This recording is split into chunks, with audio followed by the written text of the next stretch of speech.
Hunters, welcome back. Monster Hunter is a series that has been evolving since it first debuted in 2004. The original game was a hit in Japan and slowly made its way to the West, where it became more popular than ever. Over the years, new features have been added to each game, some of them are staying for good, while others are being phased out. Here are my picks for top 10 game features that should return to Monster Hunter. This video is not about individual monsters.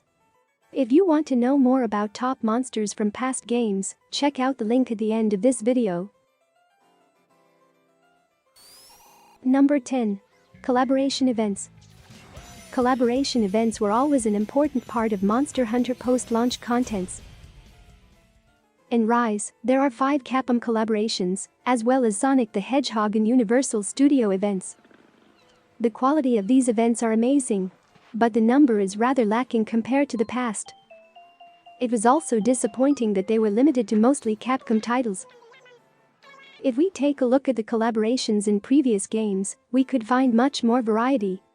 Animal Crossing, Zelda, Breath of the Wild, Star Fox, Yu-Gi-Oh!, Final Fantasy, Zelda, Wind Waker, Sailor Moon, Metroid, Fire Emblem, Jump, Uniqlo, Fairy Tail, Ushio and Tora, Detective Conan, Hunter x Hunter and much more.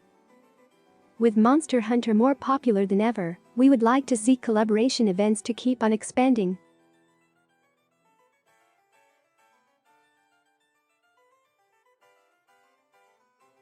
Number 9. Cross-save. When Monster Hunter World and Rise released on PC, many hunters are excited to experience the franchise in 4K graphics. Unfortunately, neither game has cross-save function. Hunters have to grind hundreds of hours just to catch up to their previous progress on console. While it was not a true cross-save feature, Monster Hunter Generations Ultimate allows users to freely transfer save data between Nintendo Switch and 3DS. However, Capcom has not implemented this feature into any of the later games yet, so hunters have to start from scratch each time they switch platforms. If hunters are willing to buy the game again on a different platform, I hope Capcom could help us by making this transition easier. Number 8. Quest restrictions. Have you noticed that the time limit of each quest in Rise is 50 minutes? But it was not always this way. In older games, quests had different time limits. For example, Elder Dragon quests had a 35-minute timer and required hunters to just repelling the monster instead of defeating it. And that's not all. There were also quests with other restrictions: complete them without armor or charm equipped, complete them using only bowgun, complete the quest without fainting, etc. Thanks to these variations between each quest, the Hunter Guild feel like an organic place with different clients and objectives. Not to mention, these restrictions give hunters additional challenges along the way. Number 7. Intruder monsters. In older games, all large monsters in the same area would gang up on you. Some hunters find this not realistic at all. Rise takes a 180 by having large monster always fighting each other and then give you a wyvern ride for free damage. This is hardly better, and the game does not even agree with itself. Because in the arena, all monsters would focus on the hunter again. Monsters not ganging up on hunter has a very large drawback. It removed the unique identity of intruder monsters such as Rajang and Basiljuice. These intruders were famous for appearing randomly to interrupt the normal hunt. They are powerful and hunters need to deal with them before resuming the quest. As a result, quests with intruder used to be of higher difficulties. Sadly, they are reduced to just another damage boost for hunters to use. Without ganging up on hunters, intruders no longer bring the tension and excitement as they used to. Number 6. Item management. One of the most controversial changes in the 5th generation. You can now restock items at camp without limitation. Having a magical box connecting from camp to your home storage does not seem fitting to the game world. More importantly, it largely reduced the sense of surviving a hostile environment as a hunter. Before 5th gen, surviving the hunt with limited resources was a very large part of the game. For example, a reasonable loadout can only carry 10 potions, 10 mega potions, and materials to make another 10 mega potions. If these are not enough when facing challenging monsters, hunters have to decide what to do. Whether to gather more materials during hunt, or overload item pouch which has a limited capacity. In my opinion, Monster Hunter has become more action-oriented by reducing the survival simulation aspects. Instead of item management, hunters are now focused on avoiding one-hit KO by monsters. As for which approach of the game is more enjoyable, each hunter can have their own conclusion. After all, dedicated hunters can discipline themselves not to restock items in camp. Number 5. Poogie. Poogie has been in every Monster Hunter game to date, except Monster Hunter Rise. No, not this one, this is Aptonoth. This is Poogie. It is a pet pig that also serves as one of the mascots of the Monster Hunter series. As any pet, you can pick him up and carry him around, change his costumes, and change his name. It can even help you find treasures. It is so popular that it has its arcade game, Monster Hunter Poogie Race. For those who are missing Poogie, you can still visit him in Monster Hunter World in Final Fantasy XIV. Number 4. Gold Crown Update. Gold Crown hunting is one of the popular endgame activities in Monster Hunter. It is not an easy task and require a lot of strategy and dedication. In Rise, there is a notification about the monster size when it is slayed. But in the heat of a battle, it is easy to miss. The solution was already there in older games. Instead of showing a short message during battle, there were special prompt in quest results screen. And it is not intrusive since Gold Crown update does not happen every game.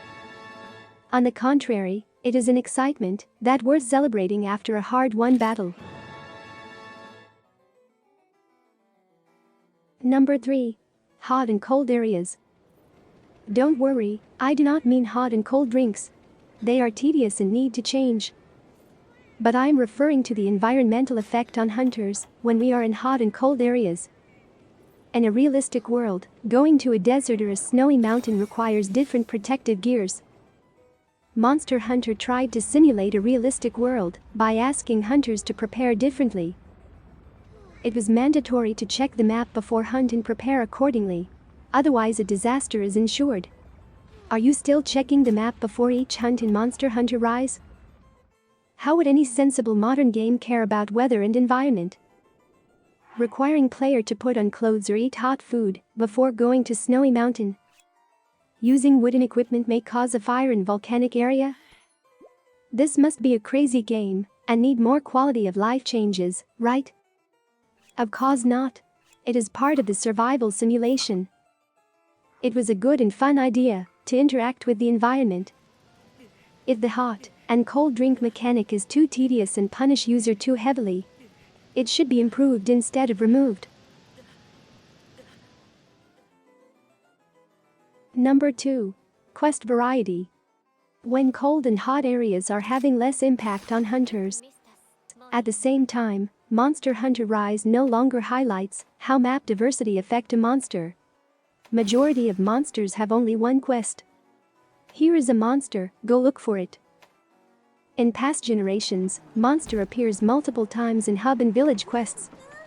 For example, in low-rank village quests, you can see Malfesto 5 times.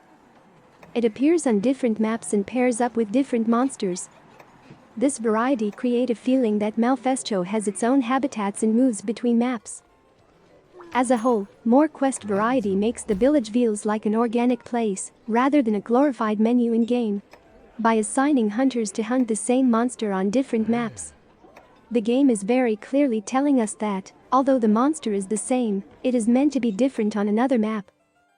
While adapting to icy or desert areas in a different map, hunters are also expected to relearn where the monster usually appears and hangs out. As our experience on the map grows, hunters should also know where a wounded monster would retreat and sleep. Sadly, Rise simplified these immersive hunting experience by assigning hunters to the same map again and again. Number 1. Scouting. In the latest iteration of Monster Hunter, every monsters are tracked automatically on map. Hunters can now skip scouting and start the fight immediately. This is giving up another piece of the hunting simulation in exchange for more action-oriented gameplay. Rise always shows the map on screen, which makes sense because hunters would bring a map with them. But replace scouting with on-screen trackers take away some important things. 1. Scouting is a fundamental aspect of a hunt, much more so than a map or item management. Without scouting, it is hard to justify ourselves as hunters. 2. By showing all monsters on screen, intruder monsters are no longer unexpected events. 3. Hunters are now trained to follow trackers on screen. The natural connection between maps and monsters are obscured. In effect, learning how monsters behave in each map have no advantage. It is evident in that the game does not give out quests to hunt the same monster on different maps. In my opinion, removing the scouting of monsters is a huge missed opportunity, especially in Rise. While the map is large, hunters can now climb vertically to reach a higher vantage point. Scouting monster can be fine-tuned into a fun new gameplay element. While I enjoy the action aspects of the game, should hunting simulation return in future Monster Hunter? What do you think separate Monster Hunter from other action games? Let me know in the comment. If you want to know more about Elder Dragons, check out this video. Good hunting!